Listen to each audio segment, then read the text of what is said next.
이낙연 씨, 정치 즉각 그만둬야 마땅하지 않은가? 김상수 작가. 이낙연 전 국무총리 더불어민주당 당대표는 즉각 정치를 그만두어야 한다. 아니면 민주당은 이낙연을 출당 조치해야 맞다. 검찰이 대장동 개발 비리 의혹 수사 일환으로 2021년 8월 31일 처음으로 대장동 비리 이재명 관련 의혹을 보도한 박종명 경기경제신문 기자를 지난 12월 22일에 소환했다. 박 기자는 2021년 8월 31일 이재명 후보님, 화천대유 자산관리는 누구 것입니까? 라며 당시 민주당 내대선 경선 후보인 이재명 현 민주당 대표가 대장동 비리 의혹과 연관됐다고 제기한 인물이다.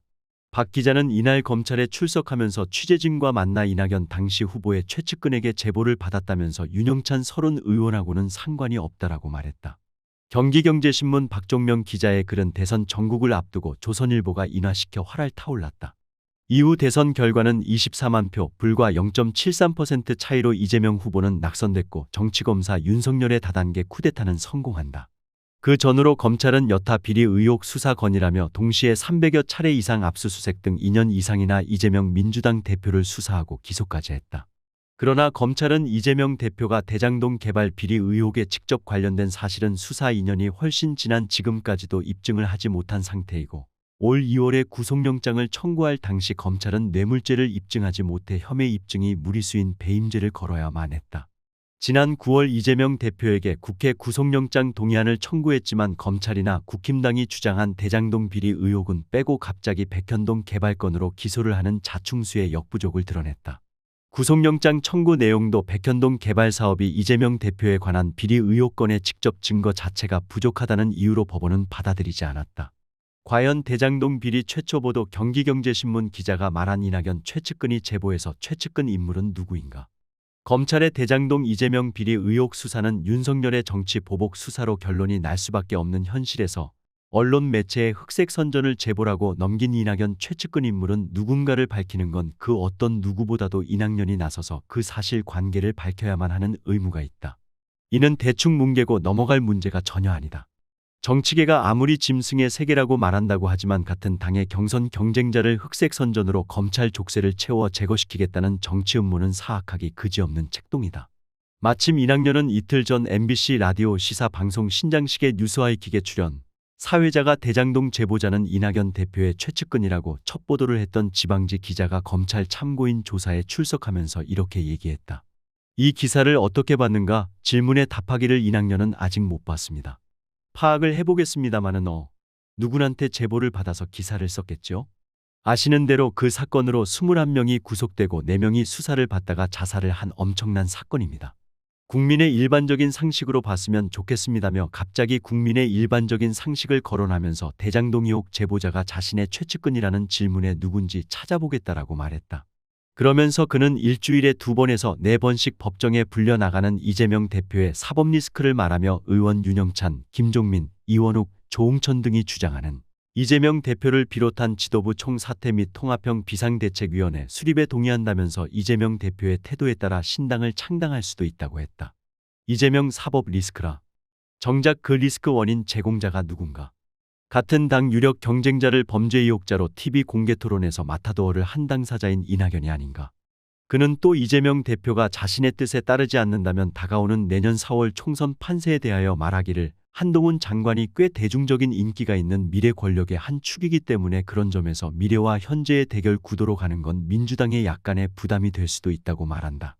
현재의 이재명이 비켜나고 이낙연 자신이 사실상 당권을 쥐고 나서야 비로소 미래 권력 한동훈과 맞설 수 있다.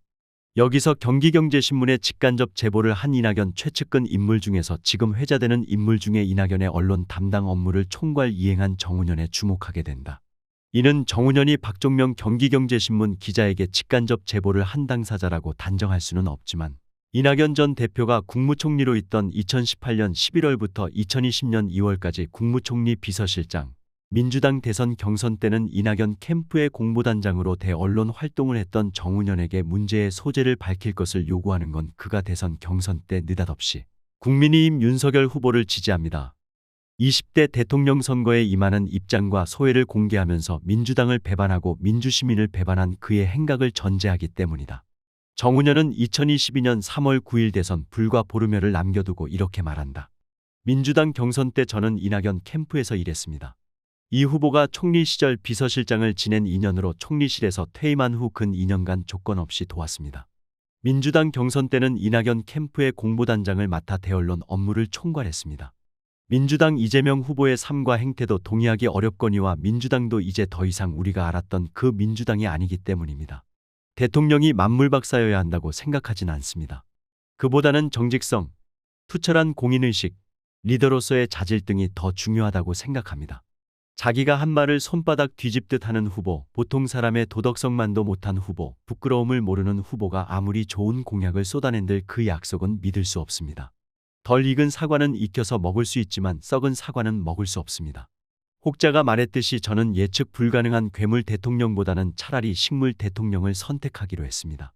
도덕성과 개혁성을 겸비한 진보 진영의 내로라는 명망가들이 전과사범, 패륜, 대장동, 거짓말로 상징되는 즉 지도자로서 치명적인 결함을 가진 이재명 후보를 지지하는 행태를 저는 납득하기 어렵습니다. 혹여라도 그분들이 이재명 지지는 선, 윤석열 지지는 악이라고 강변한다면 이것이야말로 천박한 진영 논리로서 비판받아 마땅합니다. 이제 저는 다른 길을 가려고 합니다. 국민의힘 윤석열 후보를 도우려고 합니다. 다만 분명한 것은 그들이 이재명을 지지할 권리가 있듯이 제게는 윤석열을 지지할 권리가 있습니다. 자신이 납득할 수 없다고 해서 타인의 선택을 비난할 일은 아닙니다. 저 역시 그들의 선택을 비난하지 않았습니다. 그들은 그들의 선택을 했고 저는 저의 선택을 했을 뿐입니다. 이번 대선은 돌발 변수가 많아서 매우 유동적일 듯합니다. 저는 윤 후보가 당선될 수 있도록 미력이나마 보태겠습니다. 특히 보수 성향의 윤 후보에게 진보적 가치를 많이 충전해 주겠습니다. 진보 진영의 사상의 은사로 불리는 고 리영희 선생은 새는 좌우의 날개로 난다고 했습니다. 또 윤 후보 주변에 차고 넘치는 달콤한 소리보다는 쓴소리를 많이 하려고 합니다. 저는 올해 우리 나이로 64세입니다. 이제부터는 세상의 눈치나 주변의 시선에 연연하지 않고 제 의지대로 살아가려고 합니다. 캐캐묵은 진영론이나 어줍잖은 진보인사 허세 같은 건 과감히 떨쳐버리겠습니다. 저에 대한 오해와 비난, 미움조차도 기꺼이 감수하겠습니다. 심사숙고해서 내린 결정이니 이제는 뒤돌아보지 않고 범처럼 대차게 나아가겠습니다. 감사합니다. 2022년 2월 21일 정운현. 충격이었다. 이낙연 최측근 참모 노릇하던 정운현이 이재명 괴물 대통령보다는 윤석열 식물 대통령을 선택하겠다면서 윤석열을 가리켜 정직성, 투철한 공인의식, 리더로서의 자질 등이 중요하다고 생각해 선택했다는 궤변을 말했다. 이낙연은 자신의 최측근이 민주시민 민주국민들을 배반한 사실에 대해서 그리고 자신의 최측근 인물이 저지른 배신에 대하여 공식 사과하지 않았다. 최측근 인물도 제대로 관리 못한 이낙연이 어떻게 중차대한 책임 있는 자리를 맡아 정치를 계속할 수 있겠는가? 이낙연이 정치를 해서는 안 되는 이유는 수다하다. 그 중에서도 민주당 당대표 때 윤석열 검찰총장 탄핵론의 의원들도 현안을 넓게 보라며 제동을 걸고 윤석열 국회 탄핵을 앞장서서 반대해 오늘의 국가 위기를 초래한 원흉으로서 이낙연은 용서하기 어렵다. 당시 김종철 정의당 대표와 같이 민주당 의원들 중에서 연일 윤석열 검찰총장 탄핵을 외치고 있는데 무모한 주장이자 정권과 검찰의 대립 양상에 지친 국민들의 눈살을 찌푸리게 하는 주장이라고 꼬집었다. 김 대표는 헌법재판소로 탄핵안이 제출된다 한들 통과될 리가 만무하다는 사실을 잘 알면서도 윤 총장 탄핵을 계속 주장하는 것은 바람직하지도 않고 혼란을 가중할 뿐이라고 말했다. 어떻게 헌법재판소 판결을 예단하는가? 헌법재판소 재판관 구성이 더 형편없었던 박근혜 때와 비교하면 유불리를 재단할 수도 없지만 어떻게 정치검사 쿠데타를 방치한단 말인가? 차기 민주정권의 적폐청산은 이명박근혜 잔당인 국힘당과 조선일보 등뿐만이 아니다. 정치검사 윤석열의 다단계 쿠데타를 막지 못한 당시 집권당인 민주당 의원들에게도 책임을 물어야 하고 특히 윤석열 국회 탄핵을 기피한 이낙연과 전 정권 국무총리 정세균, 김부겸 등을 철저하게 응징해야 한다. 먼저 그들 스스로 정계를 떠나야 한다. 차기 국회의원 선거는 현재의 민주당 의원 169명 중에서 110여 명은 국회에서 완전 퇴출시켜야 한다. 직무를 유기하고 민주주의를 지켜내지 못한 이들은 용서하면 안 된다.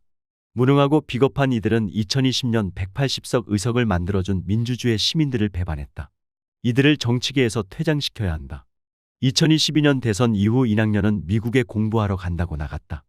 민주시민 국민들, 작년 엄동설안의 광화문 시청 앞 용산에 이르는 대로에 나가서 윤석열 퇴진을 외치는 수많은 민주시민 국민들을 모독했다.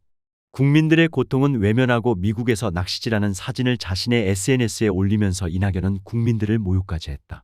지금 한국인들은 정치검사 윤석열의 난행에 국가 위기를 의식하며 나라를 위기에서 구출해야 한다는 국민의 도리 때문에 생업과 노동 이후 토요일 휴식을 마다하고 온몸을 꽁꽁 싸매고 거리로 나선 것이다. 자식 세대에게는 윤석열 정치검사로 인한 국가 폐해가 끼쳐서는 안 되며 검찰정부 독재는 좌시할 수 없다는 단호한 태도로 단 하루도 윤석열 퇴진을 지체해서는 안 된다는 절박한 심정으로 체감온도 -20도 강추위에도 몸을 움직이고 있다. 이런 현실에서 지난 민주당 대선 후보 중에는 이재명과 추미애만이 대중연설에 나서면서 시민 국민들과 함께했다. 지난 정권 총리 이낙연, 정세균, 김부겸은 나타나지 않았다. 정치의 요체는 정치란 우여곡절에도 불구하고 우리 사회 삶의 공동체를 정의롭게 하는 것에 있다. 나날이 살고 있는 삶의 구체적인 현실 속에서 사람으로 납득할 만한 환경과 삶의 조건을 기본으로 문제 삼으면서 개개인과 사회 전체의 평등한 기회와 경세재민의 원리를 사회통합의 이치로서 해결하고자 하는 이성적인 통로와 방법이 곧 정치다. 국회의원이든 대통령이든 이 이치의 가치 이해와 가치 실천을 공고히 할 때 비로소 정치에 대한 이름에 답한다. 이들의 정치적 말과 힘이 진실의 편에 있지 않을 때, 국민의 편에서 정당하게 발휘되고 있지 못할 때 말은 지리멸렬해지거나 표리부동해진다. 그때 이미 정치는 없다.